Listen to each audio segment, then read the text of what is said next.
So at long last, the Google Pixel 9, the 9 Pro and the 9 Pro XL are here. They're ready for pre-order, shipping out as well, and we've been unboxing the 9 and the 9 Pro so you know just what to expect, which actually isn't all that much, but some things have changed, so let's get into it. So since 2001, Google has ditched the charger, skipped the extras, and now even plastic has been omitted from the packaging.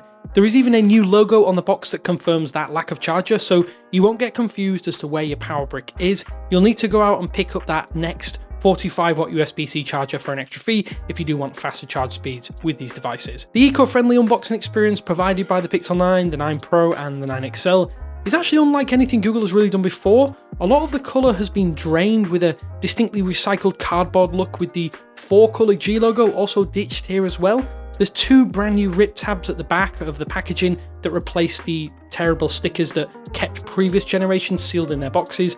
Each box is also now in a slipcase. I have to say I did find it a bit finicky to slide this off, but it keeps the box closed and secure even if it has been unboxed or opened previously. So that means if you choose to sell later on or return shortly after purchase because you don't like it, the Pixel 9 shouldn't fall out of the box like it can sometimes with previous generations without tape on it. The inner box also now has an outline sketch of the exact Pixel 9 device that you have or you're about to unbox. This is going to be useful if you do throw away the slipcover and just want to know which box this is for, because they are tailored for each specific device. Inside the box there is the phone in a brand new paper protector. I'll get more into that in a second, but there is a 1 meter USB-C to C cable. We're not sure what speed this cable is at this stage, but previous options have been USB 2.0, so we're hoping for something improved.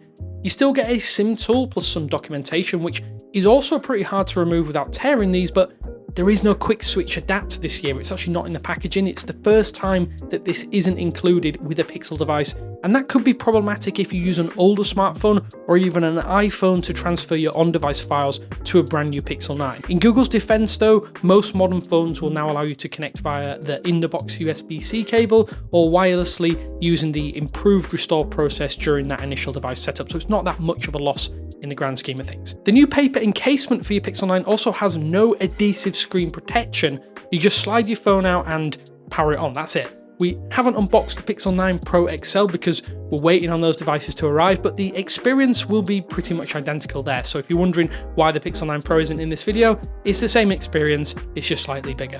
And that's it, that's basically the Pixel 9 unboxing experience. It's nothing special, it's plastic free, and it's slightly different to previous generations. I can easily see at some point in the future the phone in the box with 0 extras, which might be annoying to some people as we're seeing things getting omitted year over year. Personally, I'm not that bothered because I have enough chargers and cables lying around, but it might be a problem to you. I guess you spend a lot of money on a phone, you do want all the extras included. Just want to say thanks for watching this super brief unboxing experience. I know it's nothing flashy, but we wanted to show you just what it's like unboxing this device for yourself. If you're going to pre-order one or you're waiting on your pre-order, gets you hyped up for that brand new smartphone experience. Let me know what Pixel 9 device you have gone for down in the comment sections below. I think with 3 slab phones and then that foldable later down the line, it's going to be really interesting to see what people pick up. And a big thanks to our channel members on screen now. Cheers for watching though, and I will speak to you later.